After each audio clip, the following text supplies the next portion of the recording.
अंबेडकर जयंती पर देश की तमाम पार्टियों में खुद को सबसे बड़ा अंबेडकर समर्थक बताने की होड़ लगी है। कोई खुद को पीडीए का मसीहा बता रहा है तो कोई खुद को दलित समाज की सबसे बड़ी आवाज होने का दावा कर रहा है। लेकिन इस बीच यूपी में एक ऐसा नाम भी है जिसने ना सिर्फ अंबेडकर की बातें की बल्कि डंके की चोट पर सही मायनों में यूपी के दलितों की जिंदगी बदल दी। हम बात कर रहे हैं प्रदेश के सीएम योगी आदित्यनाथ की, जिन्होंने हमेशा दलित समाज को हिंदू समाज के तौर पर ना सिर्फ देखा बल्कि उसे आगे बढ़ाने के लिए हर संभव कोशिश की। जबकि दूसरी ओर अखिलेश, राहुल और मायावती या फिर चंद्रशेखर रावण खुद को एक खास वर्ग के नेता के तौर पर दिखाते रहे, पेश करते रहे।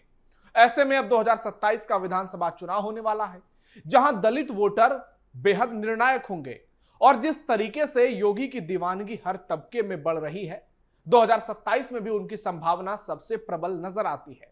और दलित भी योगी के दीवाने हैं, क्योंकि पश्चिम बंगाल में सीएम योगी ने कुछ ऐसा बोला है जिसकी कल्पना कभी राहुल, अखिलेश या चंद्रशेखर रावण जैसे नेता नहीं कर सकते, क्योंकि इनका काम सिर्फ एक है, राजनीति करना। और योगी आदित्यनाथ पर्दे के आगे और पर्दे के पीछे दोनों तरफ से दलित समाज को उठाने की हर संभव कोशिश कर रहे हैं और इंटरनेशनल लेवल पर वो दलितों की बात करते हैं। नमस्कार, थर्ड आई देख रहे हैं आप, मैं हूं नवेंदु और आज के इस वीडियो में आपको बताऊंगा कैसे योगी आदित्यनाथ ने दलितों की जिंदगी बदली, कैसे बंगाल चुनाव में उन्होंने खुलेआम दलित हिंदू युवक को लेकर हुंकार भरी और बांग्लादेश में बैठे लोगों को पूरी तरह से हिला दिया। वीडियो लास्ट तक जरूर देखिएगा। अंबेडकर जयंती पर क्रेडिट लेने की होड़, अखिलेश, मायावती, रावण सब फ्लॉप, दलित समाज में योगी आदित्यनाथ सुपरहिट, 2027 में बदल जाएगी देश की तस्वीर। अंबेडकर जयंती एक ऐसा दिन जब पूरा देश डॉक्टर भीमराव अंबेडकर को याद कर रहा है, लेकिन इस बार तस्वीर थोड़ी अलग है। राजनीति के मैदान में खुद को सबसे बड़े अंबेडकरवादी साबित करने की होड़ मची है।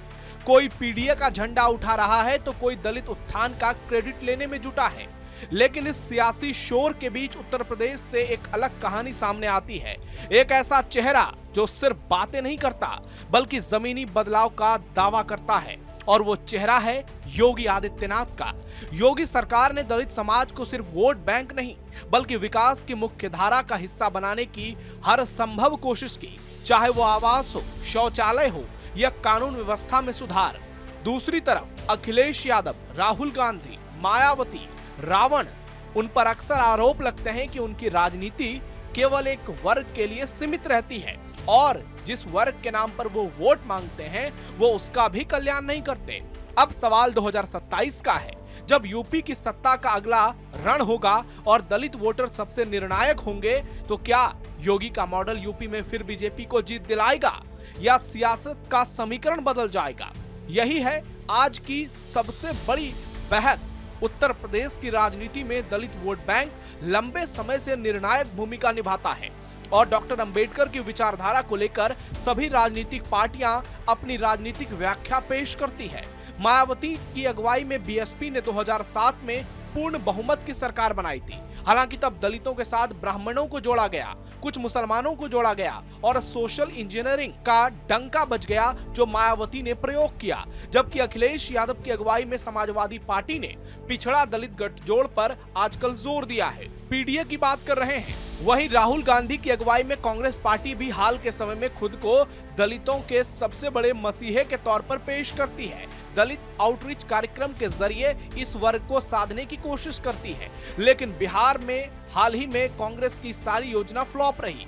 दूसरी तरफ 2017 के बाद से योगी आदित्यनाथ की अगुवाई वाली बीजेपी सरकार ने सबका साथ, सबका विकास और इसके तहत कई योजनाएं जैसे पीएम आवास योजना, उज्ज्वला योजना, शौचालय निर्माण और मुफ्त राशन वितरण को बड़े स्तर पर लागू किया, जिनका लाभ अनुसूचित जाति समुदाय को भी मिला। एनसीआरबी के आंकड़े और तमाम सरकारी रिपोर्ट के मुताबिक कानून व्यवस्था में सुधार और अपराध नियंत्रण को भी सरकार अपनी उपलब्धि के रूप में प्रस्तुत करती है।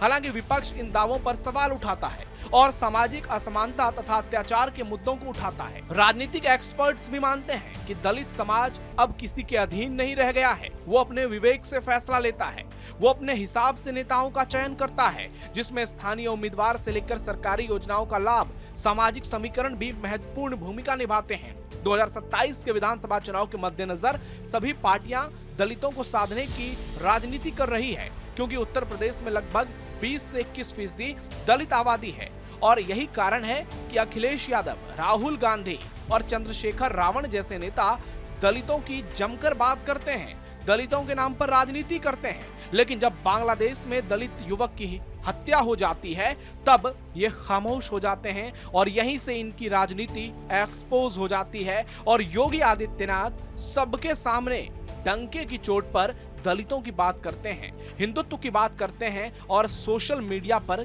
छा जाते हैं। अंबेडकर के नाम पर राजनीति करने वालों से पूछा जाए कि अपने राज में उन्होंने कितने दलितों का कल्याण किया तो उनके लिए जवाब देना बेहद मुश्किल हो जाएगा। अखिलेश यादव का बयान सुनिए, जो कह रहे हैं भारतीय जनता पार्टी की सरकार में सबसे ज्यादा बाबा साहब अंबेडकर की प्रतिमा तोड़ी गई। सुनिए।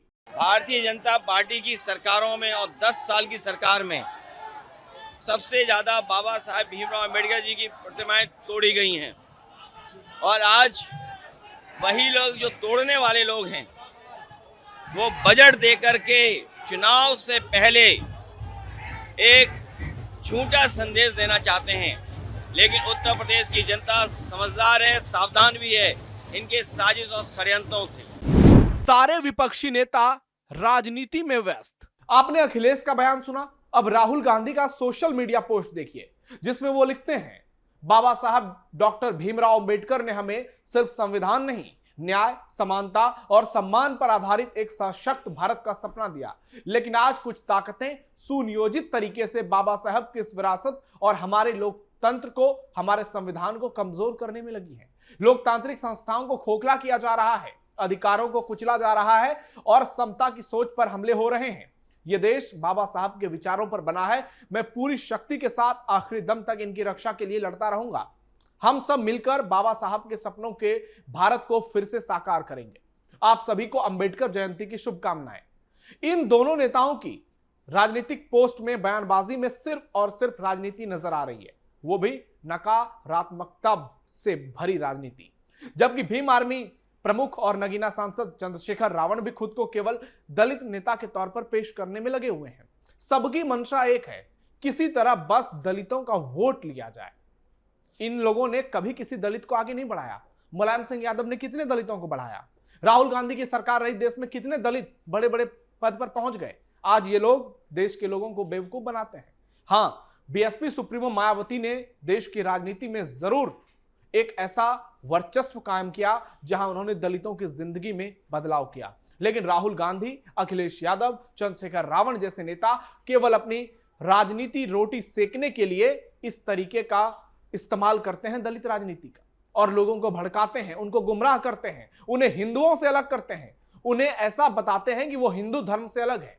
लेकिन दूसरी ओर योगी आदित्यनाथ पूरे हिंदू समाज को साथ लेकर चलते हैं, जिसमें दलित समाज को भी जोड़ते हैं, सबके विकास की बात करते हैं, सबकी सुरक्षा की बात करते हैं। सीएम योगी ने भी अंबेडकर जयंती पर अपने सोशल मीडिया पर वीडियो जारी कर एक पोस्ट लिखा। उसमें वो लिखते हैं, समता, न्याय और बंधुत्व के उच्च आदर्शों से आलोकित समरस एवं समावेशी समाज की आधारशिला रखने वाले भारतीय संविधान के शिल्पकार भारत रत्न बाबा साहेब अंबेडकर की जयंती पर विनम्र श्रद्धांजलि।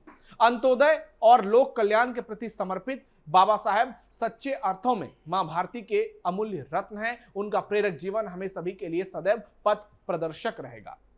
योगी दलितों को साथ लेकर हिंदुत्व की बात करते हैं। अभी बंगाल में चुनाव है और योगी वहां स्टार प्रचारक हैं, जमकर हुंकार भर रहे हैं। एक और योगी दलितों के सम्मान की बात कर रहे तो दूसरी ओर हिंदुओं को एकजुट करने की अपील कर रहे। हाल ही में बांग्लादेश में चुनाव से पहले एक घटना हुई थी। सरेआम एक हिंदू दलित युवक को बीच सड़क पर जिंदा जला दिया गया था। उसके बाद कई दलित हिंदुओं को मारा गया। राहुल गांधी, अखिलेश यादव, चंद्रशेखर रावण के जुबान पर ताला लग गया, लेकिन योगी आदित्यनाथ आज भी उस दलित की आवाज बनकर बंगाल चुनाव में दहाड़ रहे हैं। सुनिए कैसे बांग्लादेश को चेता रहे हैं। अभी हाल ही में कुछ दिन पूर्व बांग्लादेश में एक दलित हिंदू की निर्मम हत्या की गई। भाजपा विरोध करती है, हम लोगों ने उसके खिलाफ आंदोलन किया, लेकिन बंगाल की सीएम ममता दीदी मौन रही। उनको भय था कि अगर वह बोलेगी तो कहीं उनका मुस्लिम वोट न खिसक जाए।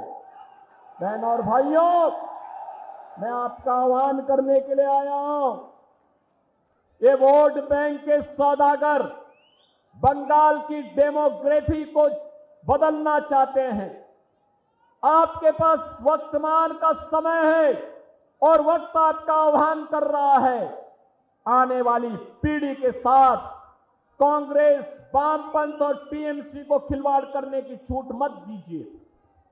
ये लोग जब यहां पे मां दुर्गा की पूजा का आयोजन, नवरात्रि के आयोजन होते हैं, तब ये लोग उन आयोजनों के दौरान व्यवधान पैदा करवाने का कार्य करते हैं। अब हमें ये बातें स्वीकार नहीं करनी चाहिए, इसको बर्दाश्त नहीं करना चाहिए। और ये सबसे अच्छा वक्त है जब हम सब मिलकर के एक बार फिर से बंगाल को उसका पुराना वैभव फिर से आगे बढ़ाने का कार्य कर सकते हैं। और इसी का आह्वान करने के लिए मैं आज आपके बीच में आया हूं। 2027 में 20% दलित वोटर करेंगे सपा कांग्रेस के साथ खेला। बंगाल चुनाव में दलितों की बात करके योगी आदित्यनाथ ने बताया है कि असली चिंतक वही हैं, ना कि दलितों के नाम पर अपनी सियासी रोटी सेकने वाले राहुल, अखिलेश, रावण जैसे नेता। अब 2027 में जब उत्तर प्रदेश में विधानसभा चुनाव होंगे तो 20% दलित यह तय करेंगे कि उत्तर प्रदेश में अखिलेश यादव, राहुल गांधी और चंद्रशेखर की राजनीति कब तक चलेगी। ये तय मानकर चलिए, अगर योगी का डंका फिर से बज गया, जिसकी संभावना पूरी नजर आ रही है, तो इन तमाम नेताओं का सुपड़ा साफ हो जाएगा और दलित समाज एक झटके में योगी आदित्यनाथ के नाम पर बीजेपी के साथ होगा। आपकी राय क्या है कमेंट बॉक्स में बताइए। हमारे वीडियो को लाइक कीजिए, शेयर कीजिए और हमारे चैनल को सब्सक्राइब कीजिए। धन्यवाद।